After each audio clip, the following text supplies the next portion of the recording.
আসসালামু আলাইকুম বন্ধুরা, সবাই কেমন আছেন? আশা করি সবাই ভালো আছেন। তো দেখতেই পাচ্ছেন আমি কাঁধে আর বস্তা নিয়ে যাচ্ছিলাম জমির ওইদিকে আমার পুচকু সোনাও ছাগলের জন্য ঘাস নিয়ে আনতে। তো আমি বাসায় থেকে ভাবতেছিলাম অনেক দিন যাবত লং ভিডিও আপলোড করা হয়নি। তো আজকে ভাবলাম যখন আমি আমার ছাগলের জন্য ঘাস নিয়ে আসতে যাব তখন আপনাদেরকে অবশ্যই আমি একটি ভিডিওর মাধ্যমে শেয়ার করব। তো চলো আজকে দেখুন, আজকে এই ভিডিওটি দেখলে অনেক কিছু জানতে পারবেন ও দেখতে পারবেন। ভিডিওটি না স্কিপ করে পুরোটা দেখতে থাকুন এবং আমার সাথে কি কি ঘটে এবং কতক্ষণ আমি ঘাস কাটি অবশ্যই ভিডিওটি দেখতে পারবেন। তো শুরুতেই বলি, দেখুন আকাশের অবস্থা কিন্তু অনেক খারাপ এবং আমার ছাগলকে বাঁধার মতো কোথাও জায়গা ছিল না। সব জমি কিন্তু চাষ করে রাখছে, মানে হচ্ছে জমি মানে চাষ করে রাখে, মানে জমি জমি গাড়ার জন্য উপযুক্ত করে রাখছে আর কি। তো এত পরিমাণ বাতাস ছিল, এত পরিমাণ বাতাস ছিল, ভালো লাগতেছিল, আবার রোদও ছিল। বাতাস আমাকে পিছন দিক থেকে ঠেলে নিয়ে যাচ্ছিলো। তো সামনেই দেখতে পাচ্ছেন একটা ওভারব্রিজ, মানে এটা পার হতে আমি ক্যামেরাটা অফ করে রাখছিলাম যাতে আমার ফোন পড়ে যায় তাহলে সব শেষ। তো সামন দিকে যাইতে আর একটু কাদো, শুধু কাদো আর কাদো, এপাশেও পানি ওপাশেও পানি। পড়ে যাওয়ার অনেক রিস্ক ছিল, কারণ হয়তো বা আমি শহরের মেয়ে হয়েও গ্রামে এসে আইল দিয়ে হাঁটার স্বভাব আমার কখনোই ছিল না। তো এখন অভ্যস্ত হয়ে গেছে। আমার পায়ের অবস্থা আমি দেখিয়ে দিলাম কেমন, দেখতেই পাচ্ছেন। তো দেখুন একটা জমিও কিন্তু ফাঁকা ছিল না, সম্পূর্ণ পানি দিয়ে একদমই পানি দিয়ে ভরাট ছিল এবং চাষ করে রাখছিল। তো আমি একটু সামনেই যাচ্ছিলাম, একটু একটু বলতে আমি বাড়ির সীমানা কিন্তু পেরিয়ে আসছি। আমি যাব বেড়াখাই, আমাদের এখানে বেড়াখাই জায়গা বলে সবাই। তো আমি বাড়ি থেকে কিন্তু অনেকটা পথ এগিয়ে আসছি। তো আমি কিন্তু যাব ওই দূর জঙ্গলের ওখানে। আশেপাশে কিন্তু আলের ধারে কোনো ঘাস দেখতে পাচ্ছিলাম না, তবু চেষ্টা করতেছিলাম, কিন্তু ড্রেনের ধারে ঘাস ছিল, এগুলো আমার ছাগলছানা খেত না।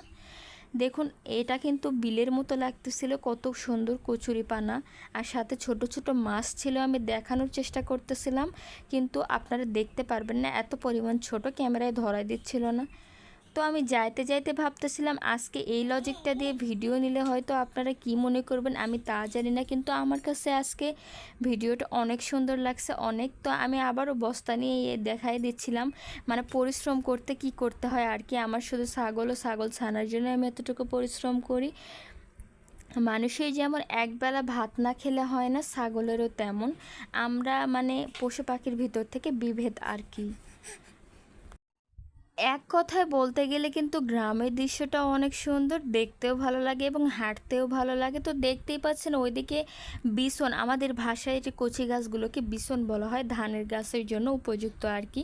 ওখানে লাল পতাকা লাগিয়ে রাখছে যাতে কারো কোনো ছাগল ছানা বা কেউ আসতে না পারে। তারপরেও দেখতেছেন আমার একটা দাদি বকরি নিয়ে আসছে, ছাগল নিয়ে আসছে। আমার দাদি ওখানে ঘাস কাটতেছিল, আমি তাকে দেখে কিছুটা সাহস প্রয়োগ করলাম আর কি, কারণ এখানে বেড়াখাই জঙ্গলে একা কেউই আসতো না। আর দেখুন এত পরিমাণ কাদা যে পা চুলকাচ্ছিল, এত ময়লা পানি যা বলার মতো নয়। কিন্তু গ্রামের এই পরিবেশগুলো কিন্তু অনেক ভালো, খোলামেলা বাতাস, অনেক সুন্দর আর কি। আর এত পরিমাণ বাতাস ছিল যে আমাকে পিছন থেকে ঠেলে নিয়ে যাচ্ছিল। প্রয়োজন, আমি চিকন মানুষ, তো এই জন্য তো আমি যাব ওই যে ওখানে বিলের ধারে। এটা হচ্ছে একটি ভয়ঙ্কর জঙ্গল বললেই চলে, কারণ এখানে কেউ সন্ধ্যার পর বা খারাপ দুপুরবেলায় কেউ এখানে আসার সাহস পায় না। তো দেখতেই পাচ্ছেন অনেক পরিমাণ ঘাস এই বিলের ধারে। আর বেশি আকর্ষণীয় হচ্ছে শাপলা ফুল, এটা বিল বলা হয় আর কি। তো বিলের উপরে ঘাস থাকলেও কিন্তু এটা আমি কাটতে পারবো না, কারণ এখানে অনেক জোক আছে, জোক মানে রক্তচোষা বলে আর কি। তো আমি ধারেই কাটতেছিলাম, হাফ বস্তা প্রায় হয়ে গেছে, না হওয়ার নয়। তো আমি ভিডিওটি অফ করে আবারও কাটতে শুরু করলাম, তারপর আবারও আপনাদের মাঝে শেয়ার করলাম। দেখুন এত পরিমাণ ঘাস, আমি মানুষেও আমার প্রতি লোভ হচ্ছিল এই শাপলা ফুলের দিকে আর ঘাসগুলোর দিকে। ঘাসগুলো যদি আমার ছাগল ছানা আর পুচকুসোনা খেতে পারতো কতই না মজা করে খেত। তাই আমি ভাবতেছিলাম, ভাবার পর এবং আকাশের দিকে দেখতেছিলাম, হঠাৎই কালো হয়ে আসতেছিল আর ভাবতেছিলাম আল্লাহ যদি বাসায় যেতে। তারপর ভয়ে ভয়ে কিন্তু আমি মনে মনে দোয়া পড়তেছিলাম আর শাপলা ফুলটার দিকে তাকাচ্ছিলাম। আর জঙ্গলটা কিন্তু একটা কবরস্থান। আর হচ্ছে এখানকার জঙ্গলে নাকি অনেক গল্প শুনছি, অনেক ভূত প্রেত থাকে। আর আমি বারবার আকাশের দিকে তাকাচ্ছিলাম আর আমার বস্তার দিকে দেখতেছিলাম আর ভাবতেছিলাম এই বস্তা আমি কখন ভরাতে পারবো তা জানি না। কিন্তু অনেক পরিমাণ রোদ একবার হচ্ছে, একবার আকাশ কিন্তু খারাপ হয়ে আসতেছিল, বারবার ভিতরে ভয় কাজ করতেছিল। তারপর আমি চলে আসলাম ক্যামেরাটা অফ করে, তারপর দম নিয়ে একটু দেখুন। আমি আসার পর অনেক রোদ যা বলার মতো না, এই জন্য আমি ভিডিও করতে পারিনি, দুঃখিত। মাঝখানে ক্যামেরা অফ করা ছিল। তো আমি বাড়ির কাছে কিন্তু গাইস এসেই গেলাম। আর একটুখানি পর আমার বাসাতে আমি দেখতেছিলাম এখানে আকাশ খারাপ, আবার পাতার দিকে অনেক রোদ, আকাশটা অনেক সুন্দর।